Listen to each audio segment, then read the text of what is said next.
Welcome back to the Bryk Breakdown. I am Matt Bryk, your host. Today is Wednesday, November 29th. I hope everyone had a great Thanksgiving this past weekend. We have been through 12 weeks in the NFL, heading on to week 13. Let's get right into the news.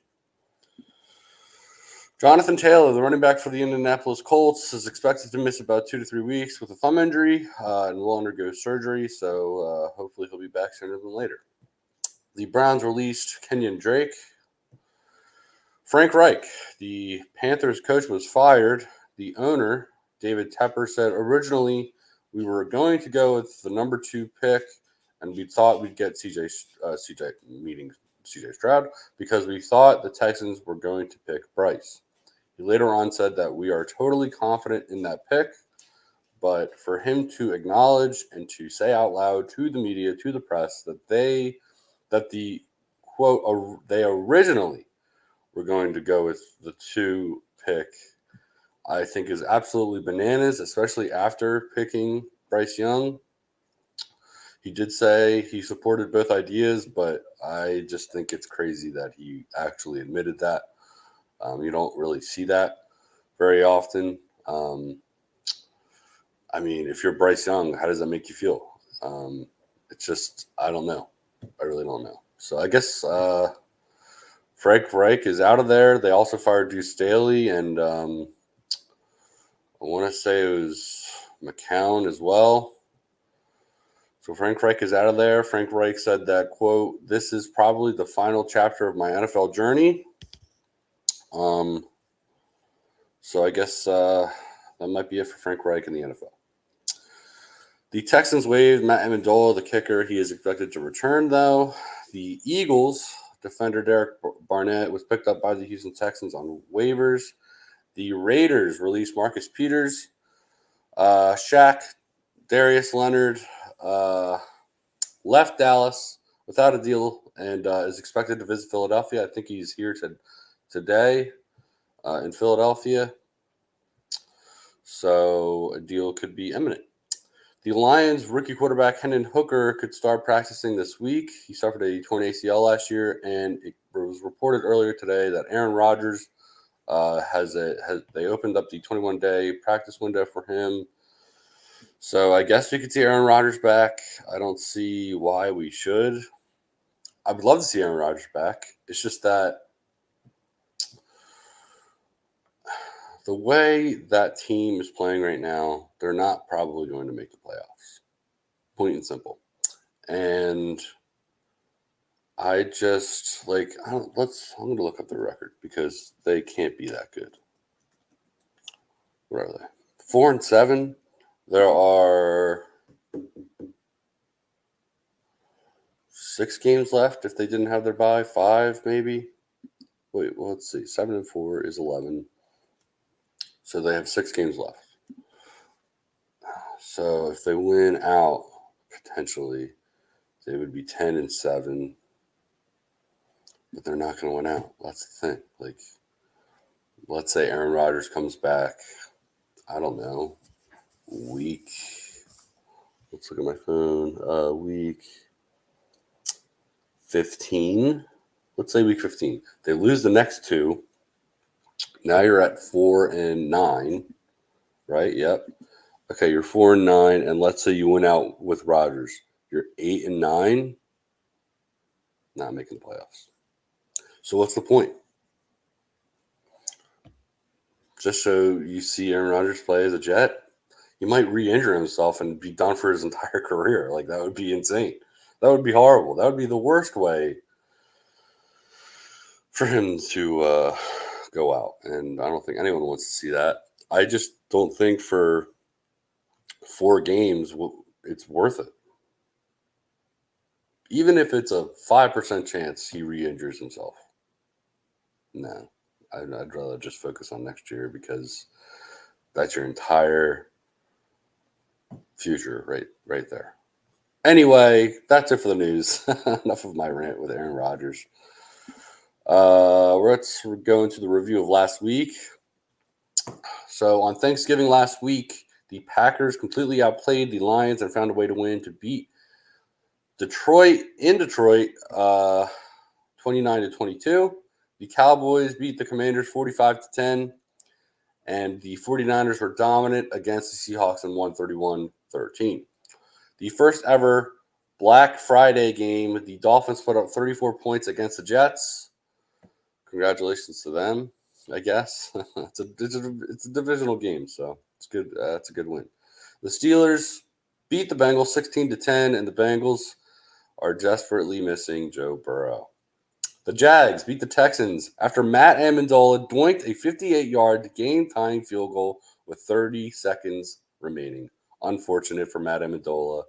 I'm sure he'll be back with the team soon, but a tough loss for the Texans. The Colts beat the Bucs 27-10. That was after their bye week, so it's a good win for them. The Falcons played a tough matchup against a divisional rival, the Saints, and won 24-15. The Patriots could not find a way to beat the Giants after Chad Ryland missed a 35-yard game-tying field goal. The Giants won 10-7. Very frustrating for kickers this past week. The Titans beat the Panthers 17-10. The Cardinals got absolutely destroyed by the Rams 37-14. The Broncos are on fire. They've won 5 in a row. They beat the Browns 29-12. The Chiefs came back from a 14-point deficit, 14-0, and beat the Raiders 31-17. The comeback was never in doubt in Philadelphia. I was in attendance. The Eagles were down 10 at half. It was raining. It was disgusting. It was miserable. We were cold. We were wet. It was absolutely unbelievable to see the Eagles come back in overtime to beat the Bills 37-34. Things that happened in that game. The Zacchaeus touchdown that was thrown by Jalen Hurts, I feel like it is completely being not shown enough. That touchdown was unbelievable. I had no words. I was speechless. It was unbelievable. The throw, the catch, it was sensational. I was in the stand. I'm a season ticket holder for the Philadelphia Eagles. I'm in the stands. I'm in my seats, and I was shocked. It was just unbelievable. The best game I've ever been to, by far. The Eagles are just winning football games. They're 10-1, the best team in the NFL with that record. And it's just something you can't make up. It's something you can't excuse, in my opinion. You're going to tell me that we're lucky? Okay, cool. You're going to tell me it's the refs? Okay, just like every other year. Fine. You can't deny the talent on this team. You cannot deny it. For us to win back-to-back weeks, down by 10, against the Chiefs, against the Bills, to win it in overtime, that's luck. It's not the talent. It's not the team. It's just luck. Ignorant. You're ignorant if you don't believe this team is something. You're probably a Cowboys, Chiefs, Bills, Dallas. I already said Dallas. Everyone else. If you're a hater, there's no point in arguing. This team is playing great football right now, and they're the best team in the league. Deal with it. All right. What else? The Ravens beat the Chargers on Sunday Night Football 20-10, which wasn't really that. I don't know. The Ravens are a great team. I'm not going to deny it. They're a good team. They're winning football games, but to beat the Chargers by 10,